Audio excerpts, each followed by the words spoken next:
Good morning. आप सभी का स्वागत है। मेरी आवाज़ आ रही है आप लोग तक? द्विवेदी जी, आवाज़ आ रही है?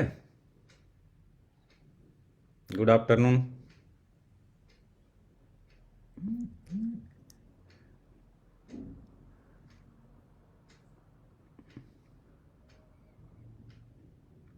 ओके, आवाज़ आ रही है मेरी?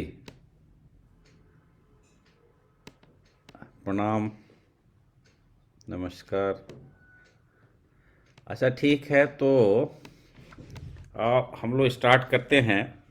और चार्ज का जो सेकेंड पार्ट है, बी, टाइटल में आपका ज्वाइंडर, मिस ज्वाइंडर,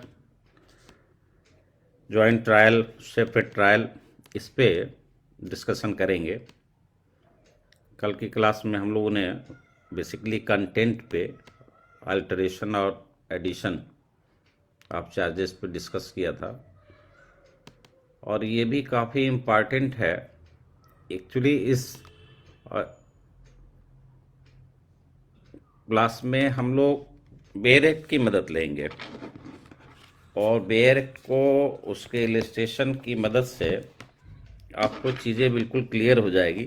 बेसिक चीज़ जो सेक्शन 218 218 से लेकर 224 तक में जो प्रोविजंस दिए हैं, तो अब एक आप एक क्वेश्चन ये पूछ सकता है कि separate trial is rule and joint trial is exception. तो उसमें क्या हो जाएगा कि पहले ये समझना पड़ेगा कि बेसिक रूल क्या है। तो बेसिक रूल तो ये है कि एवरी डिस्टिंक्ट ऑफेंस के लिए, प्रत्येक सुभिन्न अपराध के लिए एक अलग चार्ज बनाया जाएगा और उसका ट्रायल किया जाएगा। तो सिंपल सी ये है कि कोई ऑफेंस हुआ है तो उसका एक अलग हेड पे चार्ज बनना चाहिए और उसका एक ही ट्रायल में उसको निपटाया जाना चाहिए। लेकिन प्रॉब्लम ये होता है कि सिर्फ कोई अकेला ऑफेंस नहीं है, उसके साथ और भी बहुत सारी चीज़ें रहती है। हमने यदि किसी को धमकाया है तो जनरली हम एब्यूजिंग लैंग्वेज यूज़ करते हैं। तो अब 506 थ्रेटनिंग का ऑफेंस तो है, लेकिन अब उसके साथ गुस्से में हम गाली गलौज कर दिए तो 504 भी बन गया। और कहीं हमने उसको उसके कोई एक थप्पड़ रसीद दिए तो फिर 323 बन गया। एसाल्ट भी किया, 352 बन गया। तो अब ये यहाँ पे डिस्कशन का विषय ये रहता है कि general rule, basic concept, basic rule क्या है। तो बेसिक रूल के हिसाब से ये हुआ कि 323, 352, 504, 506 सबके लिए अलग अलग चार्ज बनने चाहिए, और हर अलग चार्ज के लिए अलग सेपरेट ट्रायल होना चाहिए। तो इस तरह से यदि लेके चलेंगे तो क्या हो जाएगा, मल्टीप्लिसिटी ऑफ केसेस, केसों का भंडार हो जाएगा, मुकदमेबाजी बहुत ज़्यादा बढ़ जाएगी, और हमारे पास जो रिसोर्स है उतना है नहीं, और हर आदमी के पीछे कोर्ट तो बैठ नहीं सकती।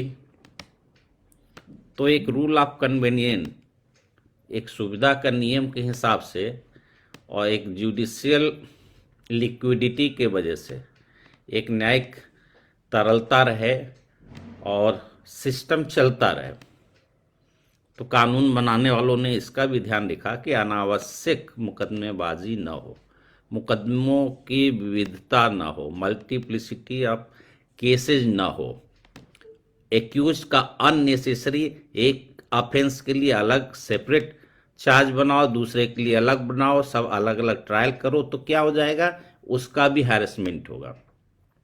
तो इस जो जो ये इनेक्टमेंट है इस चैप्टर में, बी टाइटल के तहत 218 से लेकर 224, ये इन सब बातों को ध्यान में रख के इसका ऑब्जेक्ट ये हुआ भाई, कंसाइज स्टेटमेंट होना चाहिए। जैसा कि कंटेंट में हम देख रहे हैं कि एक संक्षिप्त में थोड़े से शब्दों में आ, इतनी सूचना मिल जाए कि आदमी के एलिगेशन क्या है। अब जब ये है तो ये कि इतना मिलने के बाद ऐसा ना हो कि एक ही आदमी के खिलाफ ढेर सारे मुकदमे लिख जाए। 218 के रूल 218 से स्टार्ट करते हैं। तो 218 क्या करता है, लैंग्वेज देखिएगा। यहाँ लॉ में लैंग्वेज बड़ा ही इम्पॉर्टेंट है। वो आप देखिए, ये कहता है कि for every distinct charge offence, for every distinct offence of which any person is accused, there shall be a separate charge and every such charge shall be tried separately। प्रत्येक सुभिन्न अपराध के लिए, यहाँ पे देखिए, प्रत्येक सुभिन्न अपराध, every distinct charge offence, every distinct offence, word क्या आया है, every distinct offence. Every offence नहीं कर रहा, ईच ऑफेंस नहीं कर रहा है, यानी कि डिस्टिंक्ट जो सुभिन्न है, तो एक अलग डिफरेंट ऑफेंस बन रहा है, डिस्टिंक्ट ऑफेंस है। एक ही जैसा है तो फिर ये रूल लागू नहीं होगा। जब डिस्टिंक्ट है तब तो एक प्रत्येक सुभिन्न अपराध के लिए जिसका किसी व्यक्ति पर अभियोग है, पृथक आरोप होगा और प्रत्येक आरोप का विचारण पृथकता किया जाएगा। तो सेपरेट चार्ज फ्रेम करना और सेपरेट उसका ट्रायल करना, ये बेसिक रूल है इसका। यहाँ पे क्या है,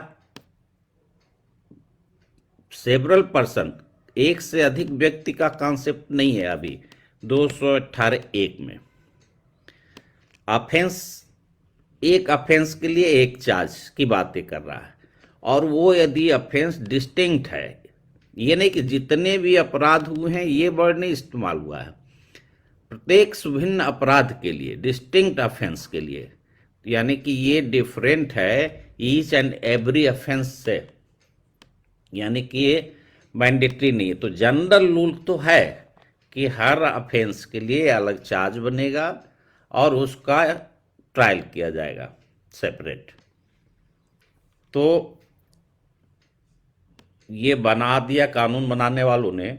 फिर उन्हें लगा कि यार एक आदमी जिसके भले के लिए बात किया जा रहा है, एक्यूज को, एक्यूज तो तब तक गिल्टी नहीं है, अपराधी नहीं है, जब तक कि बियॉन्ड रीजनेबल डाउट उसको जो है अगेंस्ट प्रोसिक्यूशन अपने केस को जो है प्रूव ना कर दे, तब तक तो इनोसेंट है।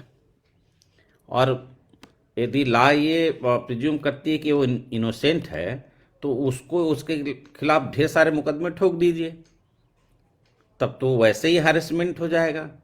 तो फिर तो वही बात हो जाएगी कि जो है सजा से बड़ा तो उसका जो है उस वो प्रक्रिया हो जाएगी। तो ऐसे कंडीशन में तुरंत ही तो इस जो बेसिक रूल है ये मोटा मोटा आपने समझा। अब इसके एक्सेप्शंस जो हैं वो ज़्यादा इम्पॉर्टेंट है। तो एक्सेप्शंस आप देखें तो मेन सेक्शन क्या है, 219, 20, 21 और 223, बीच में 222 ड्रॉप है इसमें। लेकिन इसके अलावा 218 में भी 218(1) के प्रोविजो एक एक्सेप्शन बताता है, बट वो ऑन रिक्वेस्ट ऑफ एक्यूज्ड है। तो एक पहला एक्सेप्शन आपको निकला 218(1) के प्रोविजो में। दूसरा एक्सेप्शन आपको 219, 20, 21 और 223 में मिला। तो हम क्या करते हैं, पहले एक्सेप्शन पे यदि हम बांटेंगे यदि, तो हम देखेंगे इस तरह से कुल 8 एक्सेप्शन निकलते हैं ये बेसिक रूल के, कि प्रत्येक विभिन्न अपराध के लिए पृथक आरोप बनेगा और उसका एक ही विचारण किया जाएगा। एवरी डिस्टिंक्ट ऑफेंस के लिए सेपरेट चार्ज और सेपरेट ट्रायल। तो यहाँ पे ज्वाइंट ट्रायल नहीं है पिक्चर में। तो ज्वाइंट ट्रायल इस सेक्शन में आया कैसे आया, एक्सेप्शन के माध्यम से। तो बेसिक प्रिंसिपल के एक्सेप्शंस बहुत इंपॉर्टेंट है। और यूं तो सेक्शन के रूप में देखें तो 219, 20, 21, 23 4 सेक्शन है और 218 का प्रोविजो है 5। लेकिन यदि एक एक हेड बांट के देखें तो एक हम देखते हैं कि 8 एक्सेप्शन इसके निकलेंगे। 8 में क्या निकलेंगे, एक 218(1) का प्रोविजो निकलेगा, नंबर 1। दूसरा 219, number 3 220(1), number 4 220(2), number 5 220(3), number 6 220(4), number 7 221 और नंबर 8 223। तो अब इसमें जो ज्वाइंडर है, ज्वाइंडर दो तरीके का है। एक तो ज्वाइंडर आप ऑफेंसेज हैं, यानी मोर देन वन ऑफेंस की बात आई तो ज्वाइंडर आप ऑफेंसेज है, जो उसमें, और इस तरह से वो ज्वाइंडर आप चार्ज हो जाता है। अब जब मोर देन 1% कभी आपके ऑब्जेक्टिव में पूछ दिया जाए कि कौन सा सेक्शन रिलेवेंट है, तो वो सेवरल पर्सन का कॉन्सेप्ट जब आएगा तो 223 में आएगा, ज्वाइंट ट्रायल ऑफ पर्सन्स। यानी जब सेवरल पर्सन केवल एक वर्ड भी पूछ दिया जाए, 2 वर्ड, तो आपका सीधा सीधा ध्यान किधर जाना चाहिए, वो जाना चाहिए 223 में। अब 219 में अब आपको इन स्टडी करने में ध्यान देखना है कि कहाँ पे केवल एक पर्सन की बात हो रही है, कहाँ एक से अधिक की बात, कई की बात हो रही है। जब एक में लेके एक आदमी कई ऑफेंस कमिट कर सकता है, एक आदमी सेम ट्रांजैक्शन में, एक ही समव्यवहार में कई का एक्ट कर सकता है, और वो कई एक्ट अकेले कोई ऑफेंस का निर्माण करते हैं, या कई जो एक्ट उसने किया हर एक्ट अपने आप में एक ऑफेंस हो गया। तो इन सारे पॉइंट ऑफ व्यू को रख के इन्होंने क्या किया कि इन सेक्शंस में वो किया।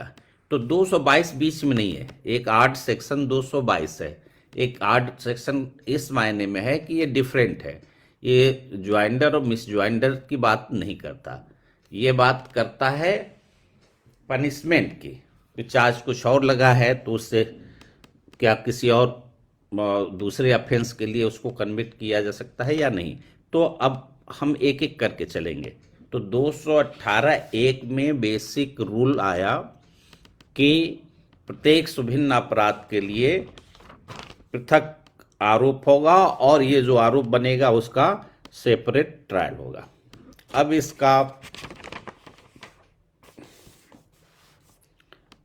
फिर इस आते हैं अपवाद। अपवाद बनाने के पीछे का मंशा आपसे क्या डिस्कस हुआ कि एक तो एक ही आदमी के खिलाफ कई मुकदमे को रोकना, जहां एक साथ कई लोगों के मुकदमे निपटाए जा सकते हैं, उसमें मुकदमों की बहुलता को रोकना, एक्यूज को अनावश्यक हैरेसमेंट से बचाना, टाइम अमर्यादित हो सकता है इसलिए उसको एक रेशनल ढंग से समयबद्ध किया जा सके, इसलिए यानी कि शीघ्र निस्तारण किया जा सके। तो ये सब उसके बेनिफिट्स हैं। अब आते हैं कि प्रोविजो में, तो प्रोविजो में दिखता है कि एक आदमी के खिलाफ कई ऑफेंस है तो एक ही ट्रायल में उसको निपटाया जा सकता है। ऐसा कब हो सकता है, जहां वो एक्यूज खुद in writing application they magistrate से, और मजिस्ट्रेट की अपनी ओपिनियन है कि इसका जो कई चार्जेस बन रहे हैं, जैसे मान लो 323 है सिंपल हर्ट, सामान्य उपहत कारित करने के लिए, 504 गाली गलौज देने के लिए, 506 धमकी देने के लिए। तो अब 3 तरह के हैं, तो अब इनमें वो कहता है कि साहब हमारा एक ही साथ ही ट्रायल कर दिया जाए। तो वहाँ पे सभी चार्ज को मिला के 3 उसके हेड हो गए, 323, 504, 506, और एक ही ट्रायल चलेगा। तो हो गया सिंगल ट्रायल में ही डिफरेंट चार्जेस फ्रेम करके, और एक ही चार्ज में डिफरेंट हेड बना के और उसको निपटा देना, यानी कि उसका ट्रायल स्टार्ट करना। तो एक ये हुआ। तो पहले नंबर पे उसके अपने सारा कानून उसके भले के लिए है। तो फिर अलग अलग मुकदमे चलाने के बजाय जब वो कहता है कि साहब हमारा एक ही में आप कर दीजिए, तो कोर्ट वो अपना वो ओपिनियन पाती है एप्लीकेशन के बाद भी कोर्ट यदि डिनाई कर सकती है, यदि कोर्ट को ये लगता है कि नहीं ये कन्वीनियंट नहीं होगा, इससे तो इसके पे एडवर्स अफेक्ट पड़ेगा, तो यदि प्रतिकूल प्रभाव पड़ने की संभावना है तो फिर वो उसका एप्लीकेशन अलाउड नहीं होगा। अदरवाइज यहाँ पे भी इस एक्सेप्शन का भी एक जनरल निकला कि वो यदि अप्लाई करता है और राइटिंग में अप्लाई करता है तो उसको कई ऑफेंसेस के लिए एक ही ट्रायल में चार्ज फ्रेम किए जा सकते हैं। तो ये आपका निकला। दूसरा आया दो के बताया कि 219, 20, 21 और 223 में भी चार्ज का ज्वाइंडर हो सकता है और ज्वाइंट ट्रायल हो सकता है। तो अब एक एक करके हम चलेंगे। 219 में क्या है, आपको ये ध्यान ये भी रखना है कि चार्ज में दो तरह के कॉन्सेप्ट है। एक ये है कि 12 महीने 1 साल के अंदर नॉट मोर देन 3 से अनधिक ऑफेंस हुए हैं, सेम नेचर के हैं, तो उनका ट्रायल एक साथ हो सकता है जैसा 219 है। लेकिन कुछ सेक्शंस में आप आएंगे तो देखेंगे कि वहाँ समय की सीमा नहीं है, नंबर ऑफ ऑफेंसेस की भी सीमा नहीं है, तो वहाँ पे आपको डिस्टिंग्विश करके चलना है। तो 219 की जब बात होगी तो वहाँ पे क्या हुआ है कि सेम काइंड का होना ऑफेंस होना चाहिए, विद इन अ ईयर होना चाहिए तो उस कंडीशन में और सेम पर्सन के द्वारा किया गया है तो उसका यहाँ पे ज्वाइंट ट्रायल हो सकता है। इसलिए कहता है कि पर्सन एक है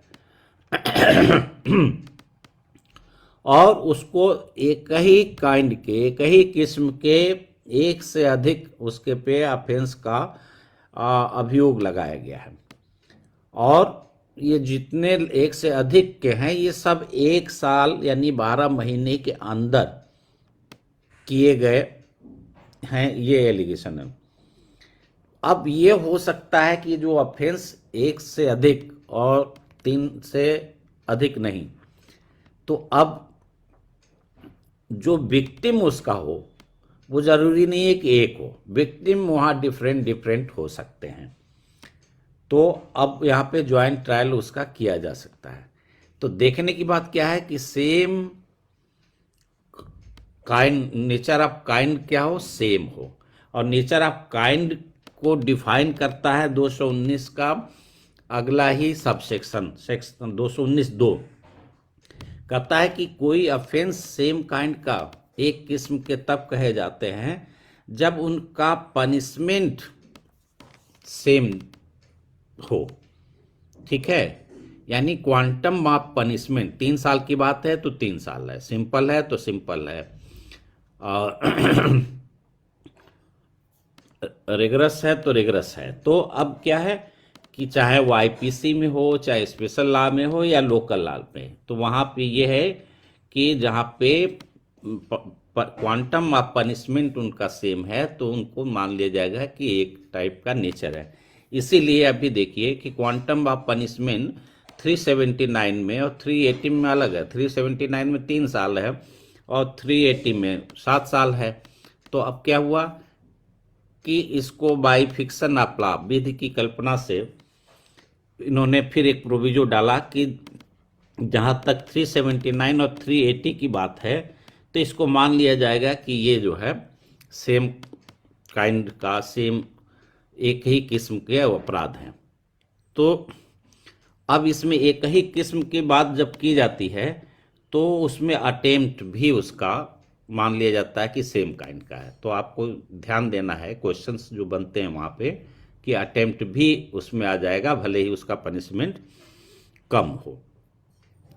तो यहाँ पे 219 के इंग्रेडिएंट आपको जब देखना है तो विशेष ध्यान क्या देना है कि एक आदमी एक है लेकिन उसने कई ऑफेंस किए हैं, बट ये कई ऑफेंस की लिमिट है कि वो नंबर में 3 से अधिक नहीं हो सकता। 3 से अधिक है तो यानी कि सब सारे ऑफेंस एक में नहीं चलेंगे।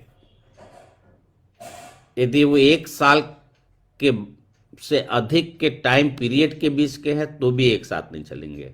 एक साल के अंदर यानी 12 महीने के अंदर में जो हैं और एक आदमी के द्वारा किए गए हैं, सेम नेचर के हैं, तो उस कंडीशन में उनका एक ही में वो सब ज्वाइंटली जो है ट्रायल हो सकता है। तो यहाँ पर्सन एक है 219 में। तो एक आपने देखे कि 219 का ये हुआ। दूसरा एक्सेप्शन हम लोगों ने देखा 220 एक पे आते हैं। अब 220 एक में एक एक्सेप्शन है जिसको इसके इलस्ट्रेशन दिए गए हैं 200 ए और बी, उसकी मदद से समझने की कोशिश करिए। तो 220 एक कहता है कि जहां कई एक्ट हैं लेकिन वो आपस में ऐसे कनेक्टेड हैं कि आपस में ऐसे जुड़े हुए हैं कि वो एक ही ट्रांजैक्शन में, एक ही समव्यवहार में किए गए हैं, ऐसा यदि उसका नेचर है। तो वहाँ आदमी कौन है? एक ही आदमी है, उसने कई काम किए, कई काम आपस में ऐसे जुड़े हुए हैं, आपस में ऐसे गुथे हुए हैं कि उसको अलग अलग नहीं किया जा सकता है, उसको एक ट्रांजैक्शन में माना जा सकता है। ठीक है। अब जैसे कि मान लीजिए कि कोई आदमी लॉफुल कस्टडी में है और कोई आदमी क्या करता है कि वो लॉफुल कस्टडी में से उसको छुड़ाना चाहता है, और छुड़ाने में जो सिपाही उसको पकड़ा हुआ है उसके पे अटैक करता है और उसको ग्रीवियस हर्ट, घोर उपहतकारित करता है। तो क्या है? ट्रांजैक्शन एक है लेकिन काम दो है। एक तो उसको लॉफुल कस्टडी में से छुड़ाता है, दूसरा उस छुड़ाने के लिए वो बल का प्रयोग करता है जिससे किसी को घोर उपहत 320 आईपीसी में डिफाइन कोई चोट कारित होती है।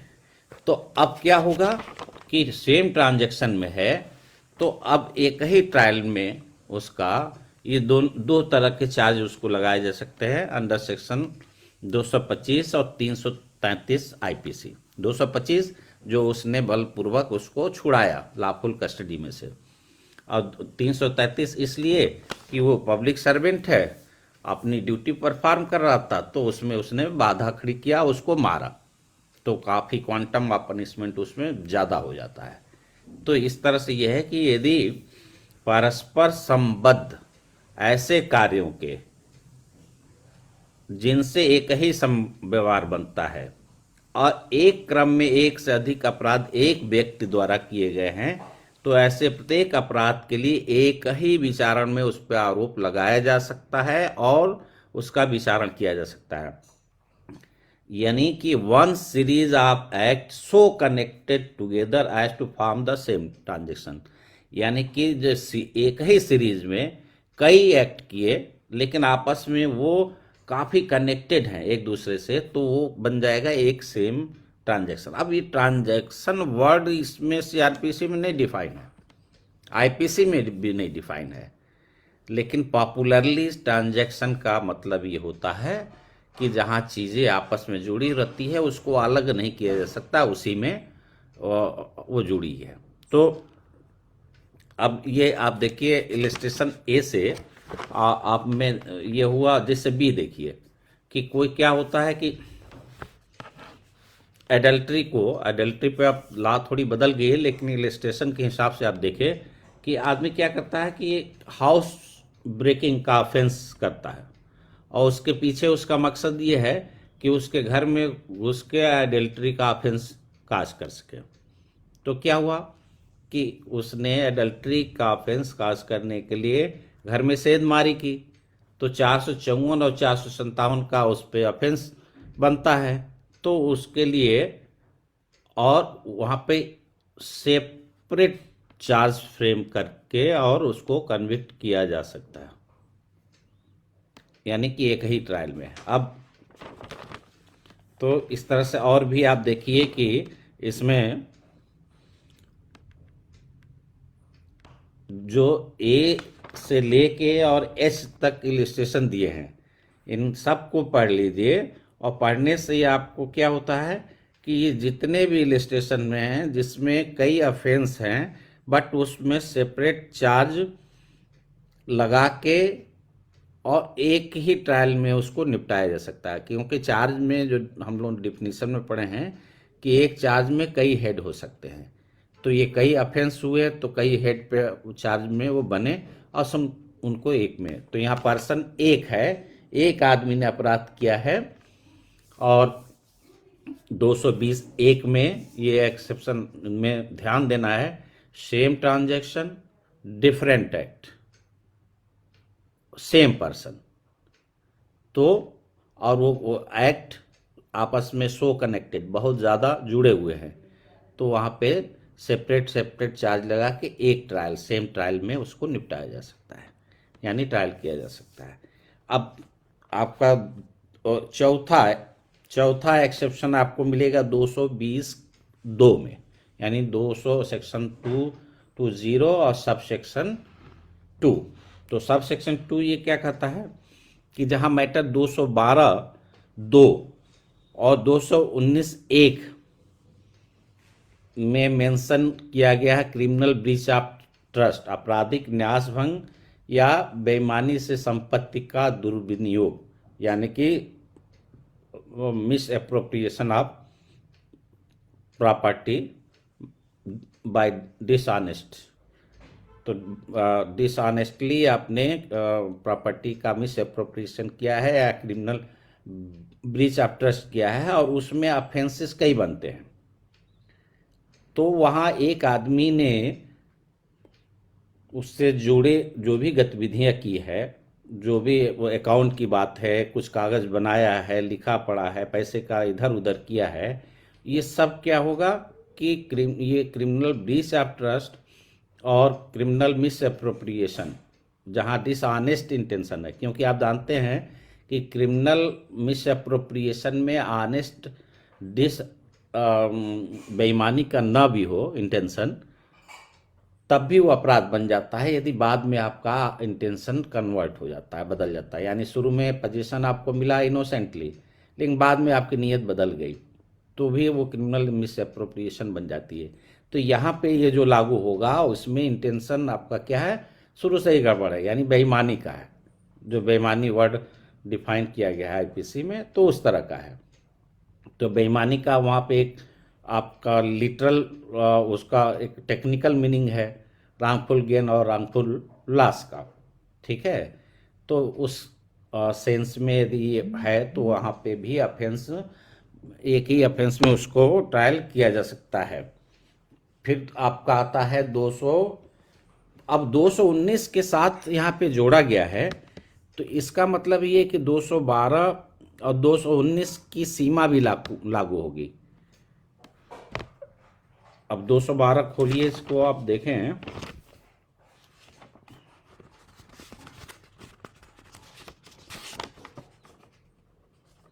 क्यों सीमा इसमें 212 का प्रोविजो दे रहा है ना कि 1 साल के भीतर का मामला होना चाहिए, और 219 भी कहता है 1 साल के अंदर का मामला होना चाहिए। यानी कि ये क्रिमिनल ब्रीच ऑफ ट्रस्ट और डिसऑनेस्ट एप्रोप्रिएशन भी है प्रॉपर्टी का।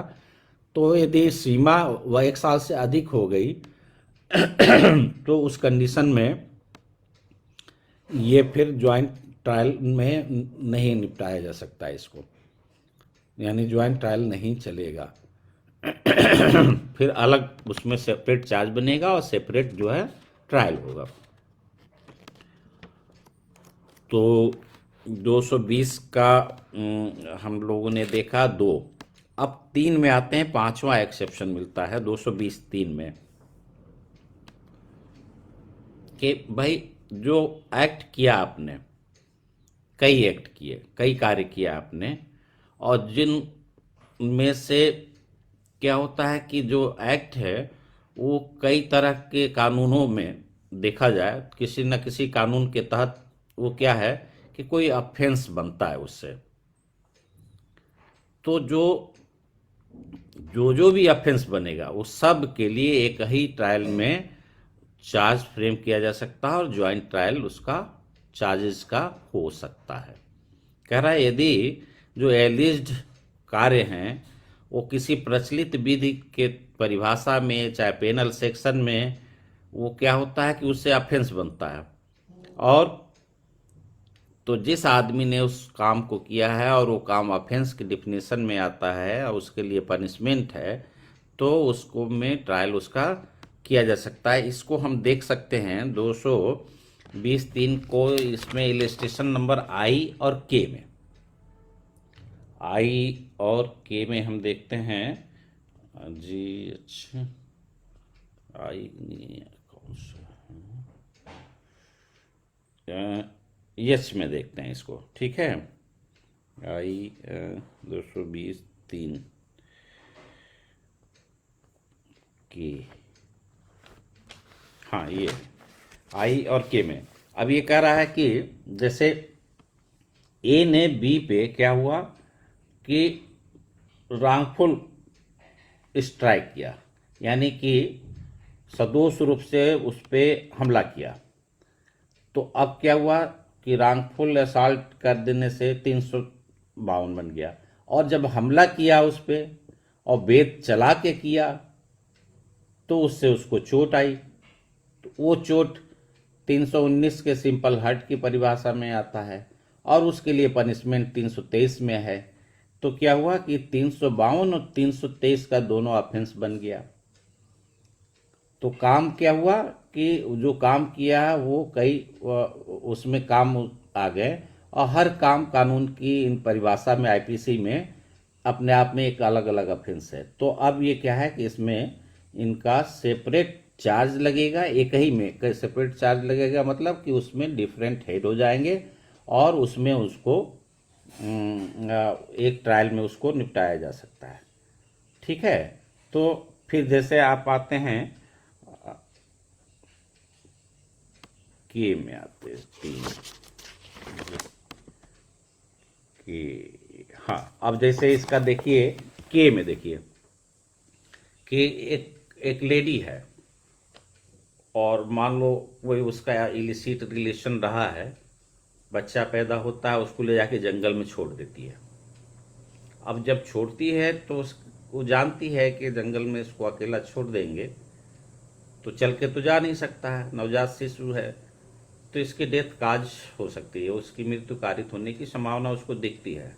बाद में वो बच्चा मर जाता है। तो क्या होगा कि आपने एक तो 317 आईपीसी का ऑफेंस कमिट किया और दूसरे 304 में, जहां आपको मालूम है कि जो एक्ट कर रहे हैं उसको शरीर में क्षति आएगी और उससे जो है उसकी मृत्यु भी कारित हो सकती है, तो कल्पेबल होमिसाइड भी हो गया। तो इसमें डिफरेंट चार्जेस जो है इसको लगा के और उनका ट्रायल जॉइंटली हो सकता है। तो आप देखिए कि 220(3) में आपको ये मिला एक एक्सेप्शन। अब आपका आता है 220(4) में छठवां एक्सेप्शन। 220(4) में क्या कहता है, 220 ये कह रहा है कि यदि कई कार्य किए गए हैं और कई में से एक या एक से अधिक ऐसे हैं जो अपने आप में खुद अपराध हैं और जब और उनको सबको मिला दो तो एक अलग अपराध बनता है, तो क्या होता है कि इसमें सभी के लिए चार्ज फ्रेम किया जा सकता है और उसमें उसका ट्रायल किया जा सकता है। तो यहाँ भी क्या है, ज्वाइंडर ऑफ चार्जेस हो जाएगा और सेम ट्रायल हो जाएगा।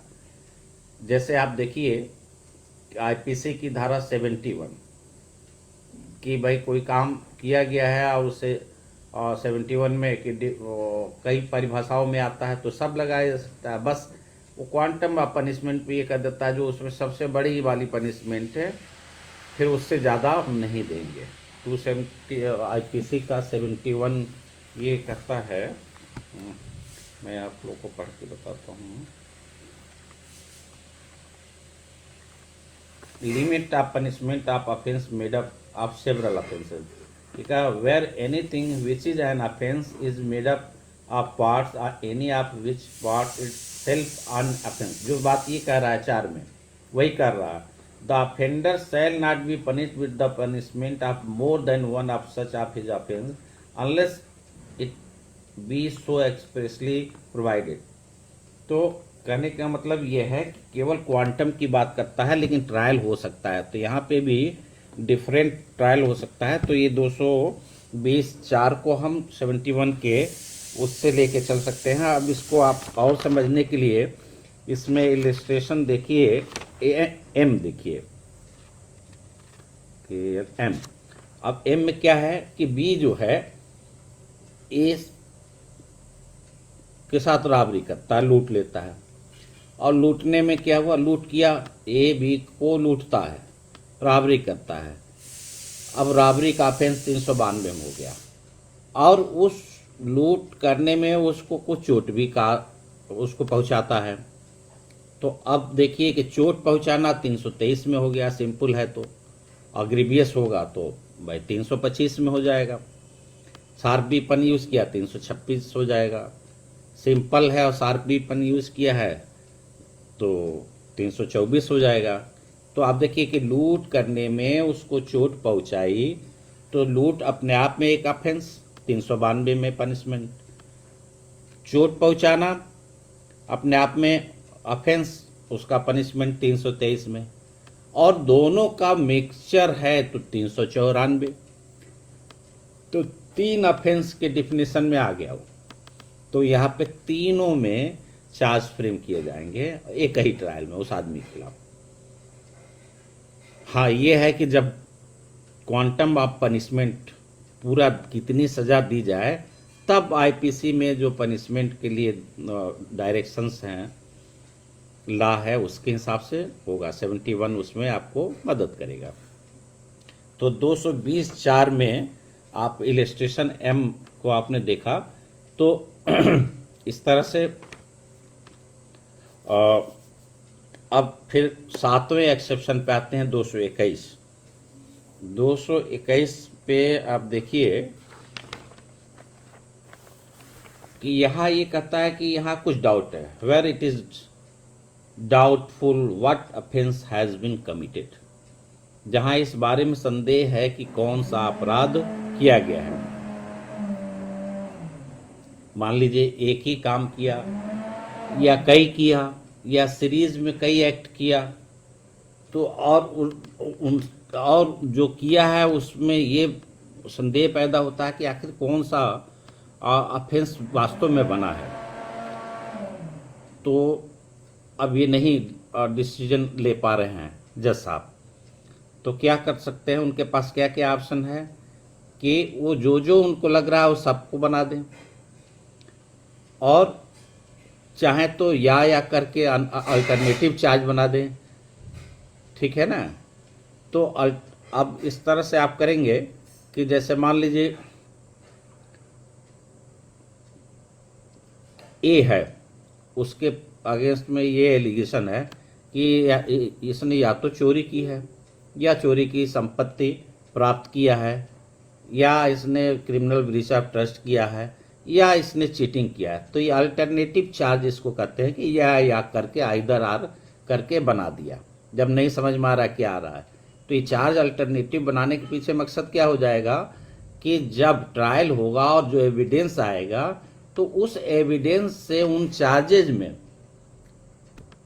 जो ऑफेंस प्रूव्ड होगा उसके लिए हम उसको पनिशमेंट दे सकते हैं। लेकिन यदि हम अल्टरनेटिव चार्ज बनाए ही नहीं है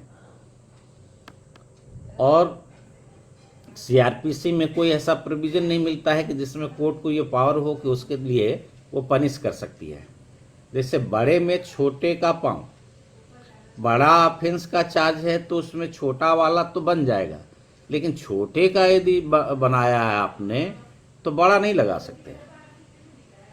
तो एक्यूज के भी कुछ फंडामेंटल्स फंडामेंटल राइट्स है, लीगल राइट हैं, और कुछ जुडिशियल जो इंटरप्रिटेशन से बातें वेल इस्टेब्लिश हैं, उनसे भी एक रूल ऑफ लॉ बन गया है। तो अब कहने का मतलब ये है कि इसीलिए चार्ज बनाया जाता है कि उसको इन्फॉर्मेशन है कि ये मैंने इनमें से किसी न किसी में मैंने कुछ किया है ऐसा मेरे बारे में कहा जा रहा है, तो वो अपनी बचत करने की कोशिश करेगा। लेकिन बताया ही नहीं गया है तो क्या बचत करेगा, खाक। तो ऐसे कंडीशंस के लिए ही अल्टरनेटिव चार्ज की बात आती है। अब 221 एक हो गया। अब मान लीजिए 221 दो पे आते हैं कि अब आपने एक ऑफेंस का उस पर चार्ज लगाया है और जो एविडेंस एड्यूस हुआ है, जो सामने आया है, उससे लगता है कि कोई डिफरेंट ऑफेंस किया गया है। तो यहाँ पर डिफरेंट ऑफेंस के लिए उसको पनिश नहीं कर पाएंगे, तभी कर पाएंगे जब जिस समय वो चार्ज लगाया गया था ये भी चार्ज लगाया जा सकता था। ठीक है ना, चाहे भले ही उसको चार्ज में न लिखा गया हो। तो 221 एक में जो सामान्य बातें थी, जनरल बेसिक, इसमें इसका जो थ्योरी दिख रहा है, जो प्रोपाउंड हो रहा है, तो उसी को एक्सप्लेन कर दे रहा है 221(2) कि यदि चार्ज फ्रेम करते समय चार्ज बनाया जा सकता था, उसको इतना मटेरियल था, प्राइमा फेसाई एविडेंस था, तो उसके लिए जो चार्ज लगाया है गया, भले ही वो प्रूव ना हो रहा हो, लेकिन हम वहाँ पे भी उसको कन्विक्शन होल्ड कर सकते हैं। अब 221 में आप देखिए, जैसे ए है, उस पर थेफ्ट का कोई एलिगेशन है और चार्ज बना थेफ्ट का। अब ये लगता है कि उसने थेफ्ट तो नहीं किया है, लेकिन या तो क्रिमिनल ब्रीच ऑफ ट्रस्ट किया है या स्टोलन प्रॉपर्टी रिसीव करने का काम किया है। तो यहाँ पे चूंकि चार्ज फ्रेम करते समय ही अल्टरनेटिव चार्ज बनाए जा सकते थे, लेकिन जज साहब ने नहीं बनाया, मजिस्ट्रेट साहब ने नहीं बनाया, लेकिन एविडेंस इतना आ गया है तो यहाँ पे उसको क्रिमिनल ब्रीच ऑफ ट्रस्ट या स्टोलन प्रॉपर्टी के लिए कन्विक्शन किया जा सकता है। इसलिए जब कभी प्रॉब्लम आ जाए, मेंस में भी आ जाते हैं, इस तरह से पूछ दिए जाते हैं, तो ये इलिस्ट्रेशन आपके माइंड में बने रहेंगे और आपने इसको कनेक्ट कर लिया उसके सब सेक्शन के साथ, तो आप बिल्कुल इसी लॉजिक के आधार पे उसको सॉल्व कर दीजिए, ये सब पूरा नंबर आपको देते हैं। तो जहाँ टेक्निकलिटी है वहाँ पर टेक्निकली आप उसको साउंड बनाइए अपने आप को, और इस तरह से आप आगे फिर आएंगे। तो अब देखा आपने 221 में कई बहुत विशेष बातें भी सामने निकल के आ रही हैं।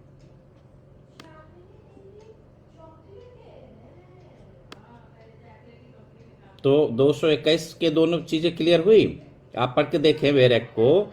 221 एक कहता है, यदि कोई एक कार्य या कार्यों का क्रम इस प्रकार है कि यह संदेह है कि उन तथ्यों से जो सिद्ध किए जा सकते हैं कई अपराधों में से कौन सा अपराध बनेगा, तो अभियुक्त पर ऐसे सब अपराध या उनमें से कोई करने का आरोप लगाया जा सकेगा, और ऐसे आरोपों में से कितनों ही का एक साथ विचारण किया जा सका। अब ये 221 ने जो 219 की तरह की एक बाउंड्री लाइन बनी हुई थी कि 1 साल सेम ऑफेंस, ये नहीं है, वो 3 से अधिक भी हो सकते हैं।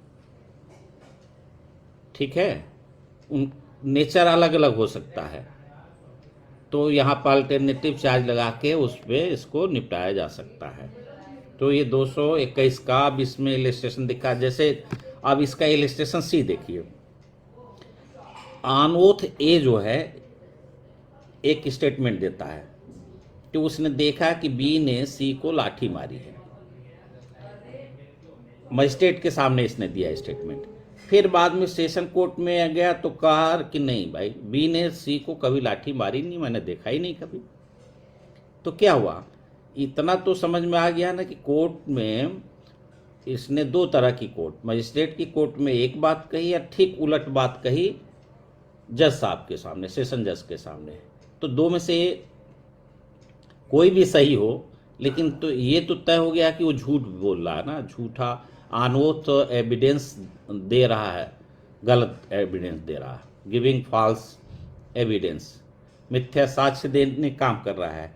तो भले ही कुछ इसमें साबित नहीं किया गया है, ये दोनों ये स्टेटमेंट भी साबित हो जाए तो यहाँ पे इसको इंटेंशनली मिथ्या साक्ष्य देने के लिए अल्टरनेटिव चार्ज लगा के और उसको कन्विक्ट किया जा सकता है। ठीक है ना।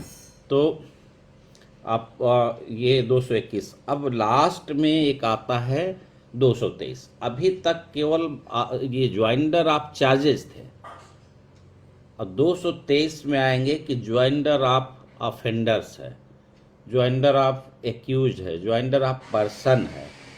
ज्वाइंट ट्रायल जहाँ चार्ज का ज्वाइंडर है वो भी ज्वाइंट ट्रायल है, और यहाँ जो ज्वाइंट ट्रायल है ये पर्सन का ज्वाइंडर है। तो इसीलिए सेवरल पर्सन का मतलब 223। तो 223 में आते हैं, ये 8वां एक तरह से एक्सेप्शन है।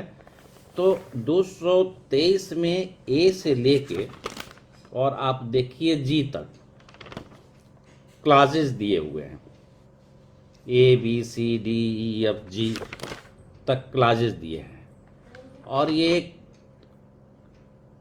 कई एस्पेक्ट को लेके प्रोविजन देते हैं। और आप ये देखिए इसमें आर करके नहीं लिखा हुआ है कि ये या तो ये होगा या तो ये होगा या ये होगा तब ही लागू होगा। यानी कि इसका क्यूमुलेटिव इफेक्ट भी हो सकता है और सेपरेट कोई एक प्रोविजन भी हो सकता है, और इनमें से कोई ये कंडीशन पूरी होती है तो वहाँ पे ज्वाइंट ट्रायल हो सकता है एक से अधिक व्यक्तियों का एक साथ। तो ये कहता है कि the following persons may be charged and tried together namely. तो नेमली क्या है, जहाँ पे सेम ट्रांजैक्शन में जो उस सेम ट्रांजैक्शन में सेम सीरीज में एक ऑफेंस करने का है, लेकिन पर्सन कई लोग हैं।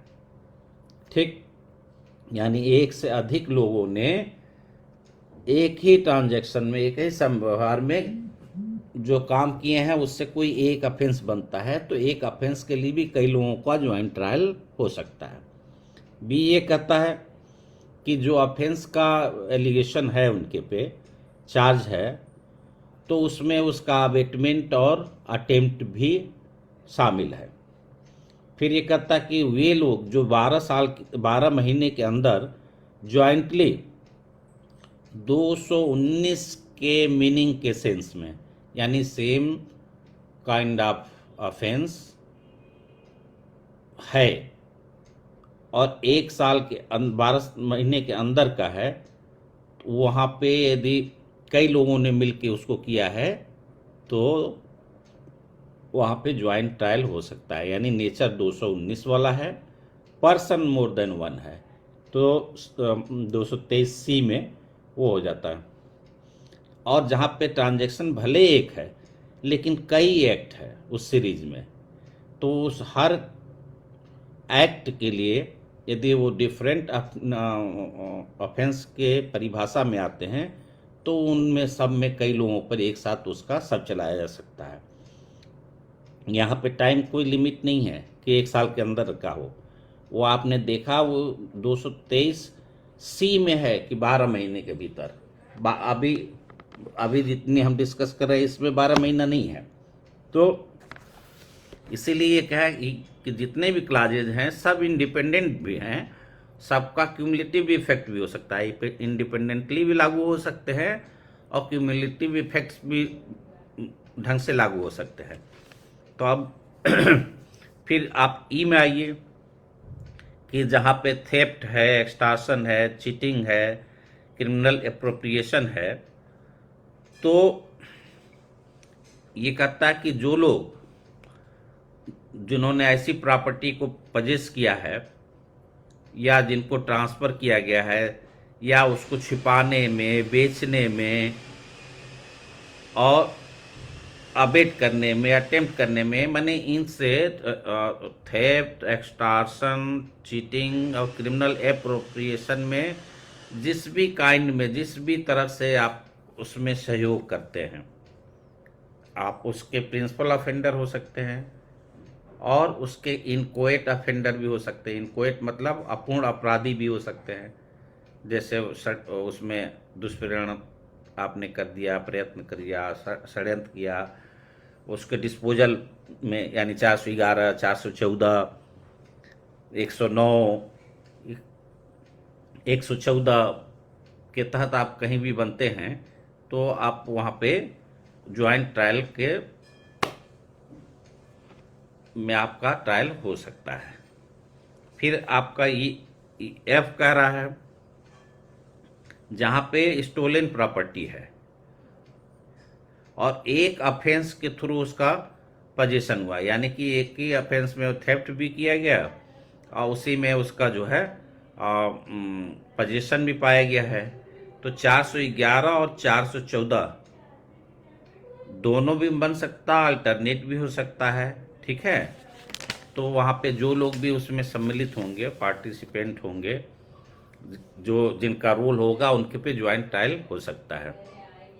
ऐसे ही चैप्टर 12 में जो काउंटरफिट कॉइन होता है, जो फर्जी सिक्के बनाए जाते हैं, उसमें जो लोग भी किसी भी रूप में पार्टी उसमें सहयोगी होते हैं, चाहे वेटर में या अटेम्प्ट में या उसको कोऑपरेट करने में, तो उन पे भी ये ज्वाइंट ट्रायल का नियम लागू होता है। बट आखिर में इसका जो प्रोविजो है वो एक अलग, एक प्रैक्टिकल पॉइंट ऑफ व्यू से एक विशेष प्रोविजन बनाता है कि जहाँ पे कई लोग हैं और जहाँ पे डिफरेंट ऑफेंसेस के लिए चार्ज फ्रेम किया जाता है, और ये 223 में जो आपको जी तक के प्रोविजन है उस किसी कैटेगरी में नहीं आता। आपने देखा कि मोर देन वन यानी सेवरल पर्सन है, एक से अधिक लोग हैं, तो उसके लिए 223 का प्रोविजन अट्रैक्ट होता है। अब 223 में ए से लेकर जी तक की ही व्यवस्था है। अब 223 में यदि नहीं आया तो क्या उसका ज्वाइंट ट्रायल नहीं होगा? तो यही लॉ ने एक फिर बनाया, प्रैक्टिकल जो है अप्रोच अप्लाई किया और कहा कि नहीं, ये मजिस्ट्रेट या जो सेशन जज है वो अपना विवेक इस्तेमाल करके उनका ज्वाइंट ट्रायल एक साथ कर सकता है। वो यदि इन राइटिंग एक्यूज साइड से जो लोग हैं वो अप्लाई करते हैं तब भी, या इन मजिस्ट्रेट या सेशन जज को खुद वो सेटिस्फाइड हो जाते हैं कि यदि इस तरह से ट्रायल कर दिया जाएगा तो इस तरह से कोई उनके पे एडवर्स इफेक्ट, प्रतिकूल प्रभाव नहीं पड़ेगा, तब फिर ये अप्रोप्रिएट होगा कि वो ज्वाइंट ट्रायल में इसको कर ले। यानी कोई स्ट्रेट जैकेट फार्मूला नहीं है। अल्टीमेटली जिन नियमों से मदद लेके किया जा सकता है वहाँ तो ये किया ही जा सकता है। अब ये नहीं हो सकता है कि प्रोसिक्यूशन जबरन एप्लीकेशन देके किसी का ज्वाइंट ट्रायल कर ले। यदि नियामक का सहयोग वो ले रहा और सामने कोर्ट के सामने रख भी रहा है तो भी कोर्ट यदि ये पाती है कि एडवर्स अफेक्ट डाल सकता है तो वहाँ पे वो सेपरेट ट्रायल का भी प्रोविजन कर सकती है।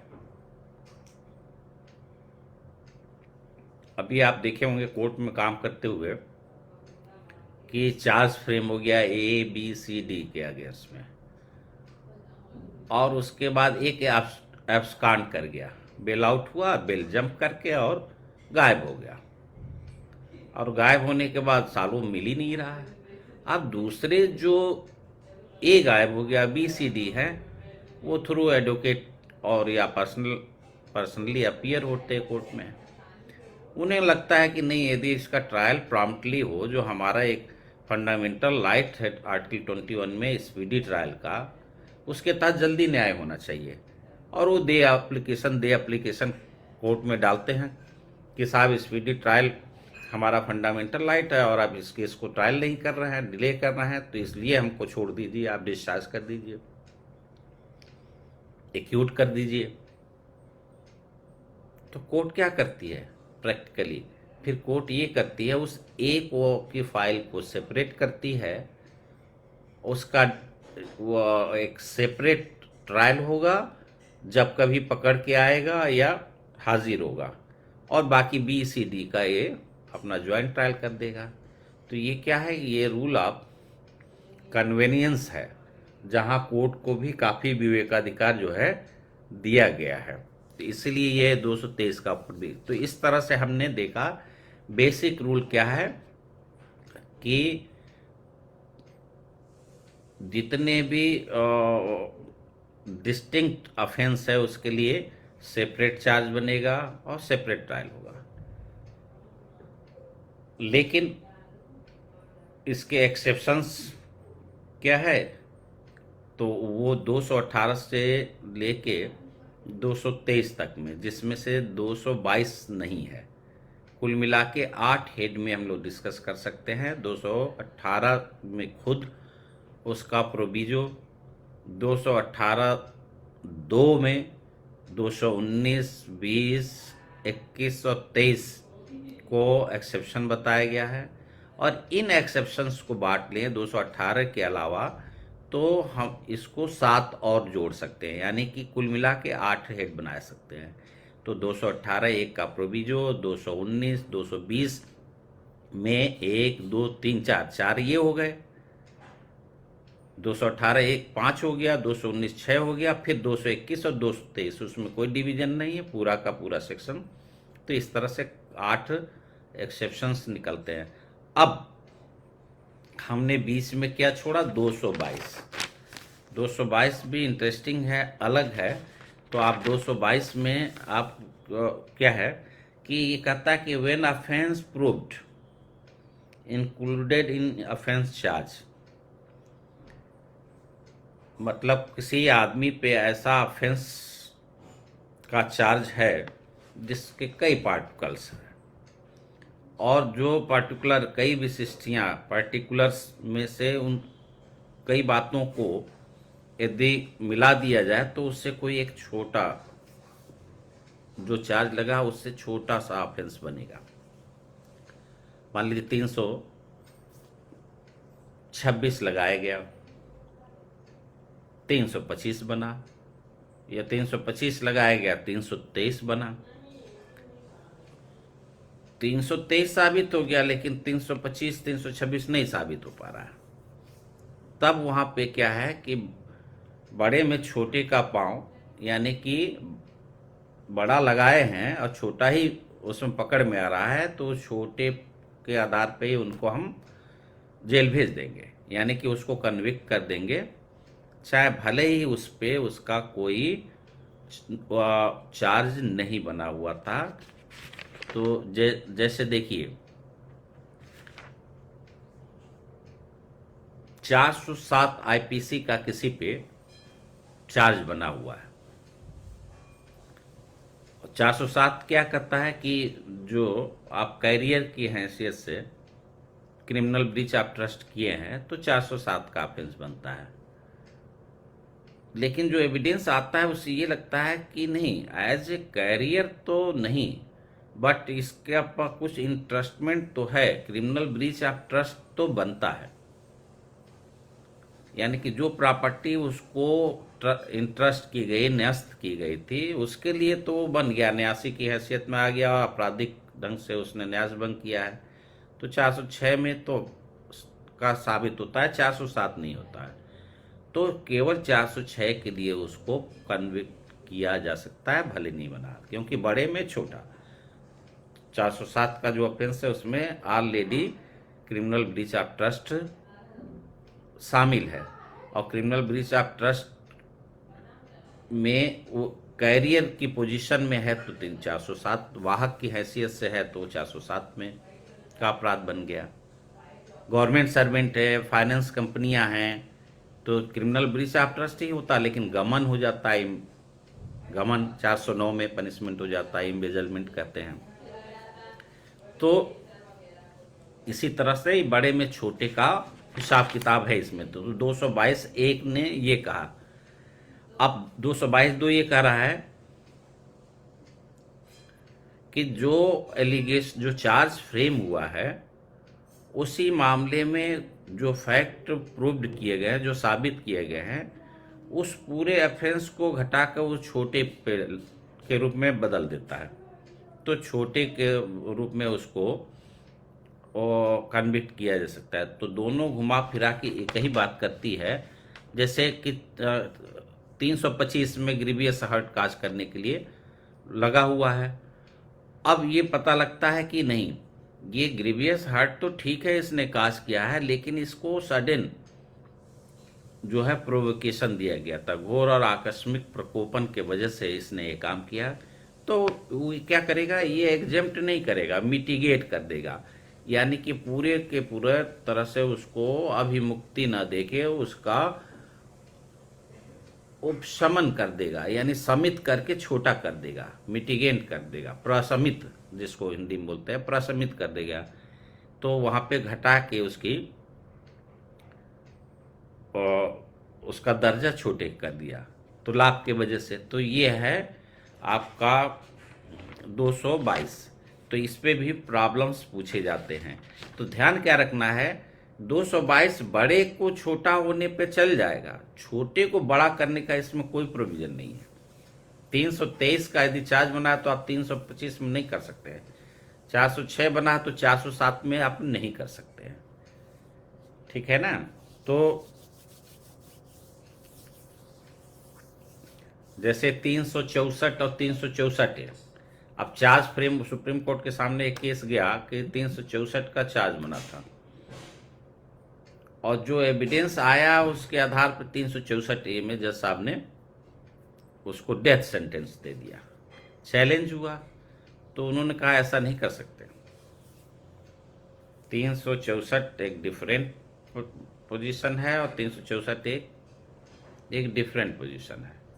तो आप 364 में तो जो किया है वो ठीक है, लाइफ इम्प्रिजनमेंट दे दिया, लेकिन आप उसमें डेथ सेंटेंस नहीं है तो आप नहीं दे सकते। और 364A में आपने धन उगाही के लिए उसका अपहरण व्यापहरण किया है। तो इस तरह से वहाँ पे क्यों किया, इसलिए किया कि उस आदमी पे एलिगेशन जो लगा हुआ है वो एकदम डिफरेंट हो जा रहा है। तो जिसका वो जब चार्ज ही नहीं बनाया गया तो वो अपने को डिफेंस कैसे करेगा। तो ये 222। अब लास्ट में एक सेक्शन बचता है 224। 224 में क्या है कि चार्जेस कई हैं। मान लीजिए कि 323, 504, 506, 452, 147 ये लगा है, 5-6 लोगों के खिलाफ बना है। और लास्ट में ये होता है कि 4 ही लोग कन्विक्ट किए जाते हैं, तो 147 तो नहीं बन पाएगा, चोट भी नहीं साबित पा रही है। गाली गलौज और धमकाने की बात आई है, घर में घुस के मारने पीटने की बात नहीं साबित हुई है।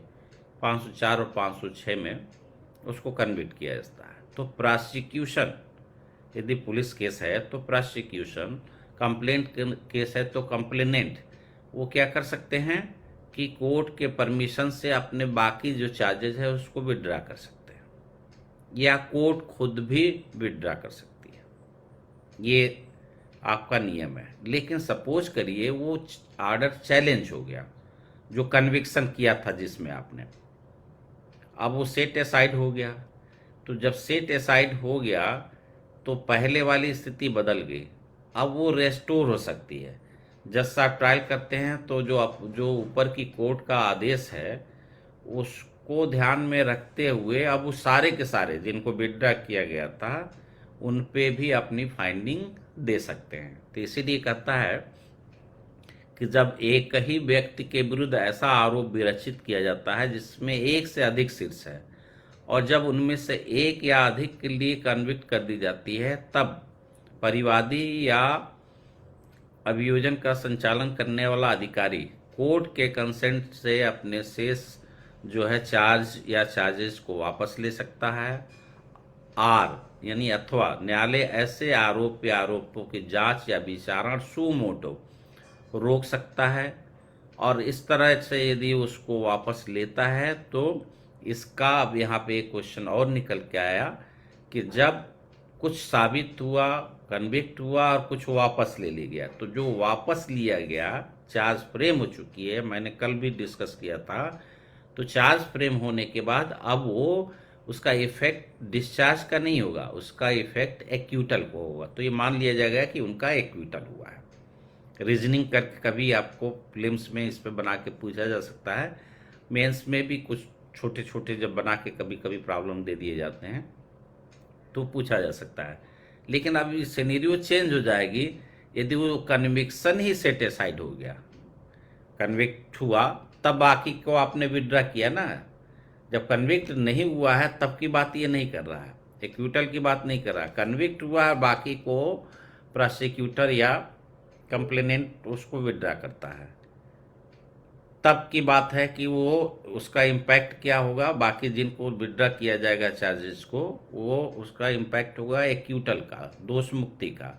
लेकिन यदि कन्विक्शन ही सेट असाइड हो गया है, अपास्त कर दिया गया है, तो ऐसे कंडीशन में जिन चार्जेस को वापस लिया गया था उसमें फिर प्रोसीड कर सकती है कोर्ट। ये आपका 224 तक है।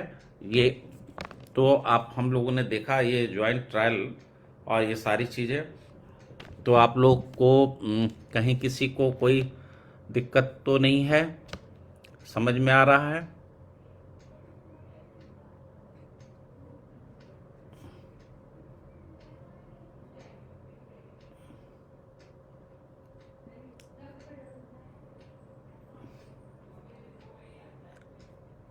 तो अब देखिए, अब नेक्स्ट क्लास हम लोग की चलेगी ट्रायल पे, और मैं वो ट्रायल में क्या करना है आपको कि सेशन ट्रायल, चारों ट्रायल खूब ढंग से पढ़ लीजिए, क्योंकि ट्रायल अक्सर पूछे जाते हैं, हर परीक्षा में पूछे जा सकते हैं। और वैसे भी ट्रायल के बारे में लीगल फील्ड का कोई भी आदमी है उसको जानना चाहिए। और ट्रायल में देखने में 225 से लेके 265 तक का प्रोविज़न काफ़ी बड़ा लगता है, लेकिन उसमें हम चर्चा करेंगे, बहुत शार्ट बताएंगे। आप 200 जब ट्रायल पढ़ लीजिएगा, सेशन ट्रायल और वारंट ट्रायल, एक दिन में एक ट्रायल हम रखेंगे, और आप चाहें तो 2 घंटे बैठ जाए तो चारों ट्रायल निपट जाएंगे। लेकिन एक एक करके चलेंगे। तो अब देखिए कि जैसे सेशन ट्रायल उठाया, तो आपने माइंड में एक फ्रेमवर्क बनाइए कि ये सेशन ट्रायल है, और एक दिमाग में रखा लीजिए कि जहाँ चार्ज खत्म हुआ चैप्टर 17, अब एक याद कर लीजिए कि सेशन ट्रायल का चैप्टर 18 है। तो जब सेशन ट्रायल पे 18 होगा तो उसके जस्ट बाद वारंट ट्रायल 19 होगा, सम्मन 20 होगा और समरी 21 होगा। तो आपको कभी कभी चैप्टर भी प्रीलिम्स में पूछ देते हैं, तो आपको आसानी से ये याद हो जाएगा। अब आप क्या करिए कि सेशन ट्रायल में देखा कि चैप्टर 18 है और 225 स्टार्टिंग सेक्शन है और 237 लास्ट सेक्शन है।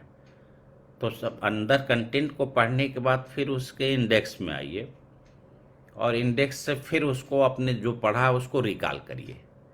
तो देखिए आपको सेक्शन भी याद आ जाएगा और कंटेंट भी याद आ जाएगा। फिर हम उसको सिस्टमेटिक ढंग से आपको बताते हैं, और पढ़ने के बाद उसका वो सीक्वेंस आप देखिएगा।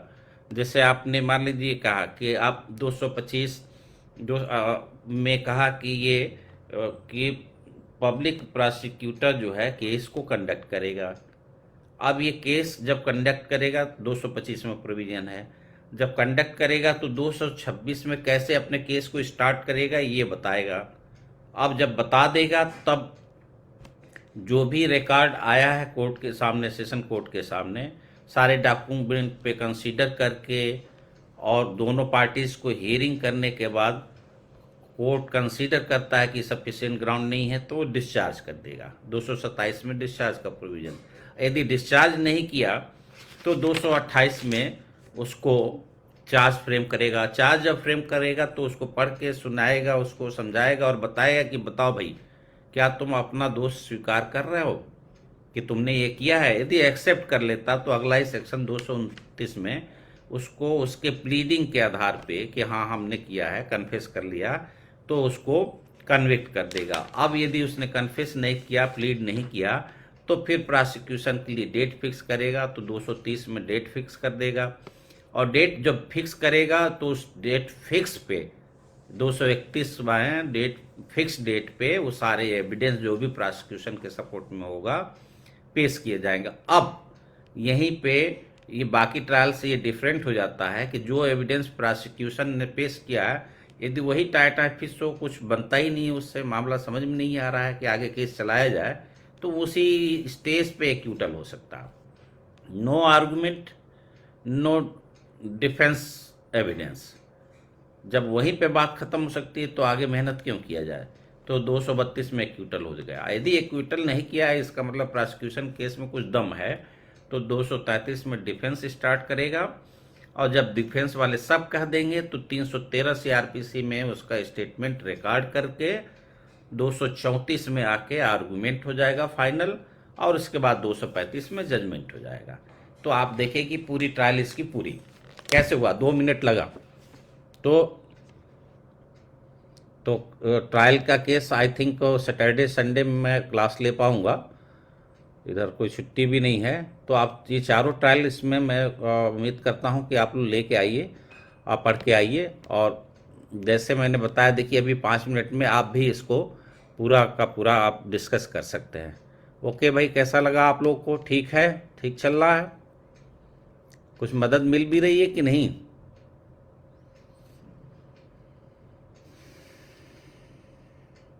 Any question, anybody? मेरी आवाज़ आ रही है आप लोग को? तो चलिए ठीक है, अब फिर हम आज की क्लास को यहीं पे फिनिश करते हैं। नेक्स्ट क्लास सैटरडे में हम रखेंगे, और टाइम मैं फिर बता दूंगा, और मोस्ट प्रोबेबली वो 6 बजे सही होगा। तो आज का क्लास आप लोग को अच्छा लगा तो ठीक है, कोई यदि क्वेरी हो तो उस पर कर सकते हैं। ये टेक्निकल आपका था 218 से लेकर 224 तक। कोशिश करिए इसको बीच बीच में गैप दे के पढ़ते रहिए, इलस्ट्रेशन को ज़रूर पढ़िए, और इलस्ट्रेशन के साथ उसको सेक्शन को कनेक्ट करिए, तो आप देखें कि फिर आपका बहुत आसानी से ये तैयार हो जाएगा। Okay, thank you everybody.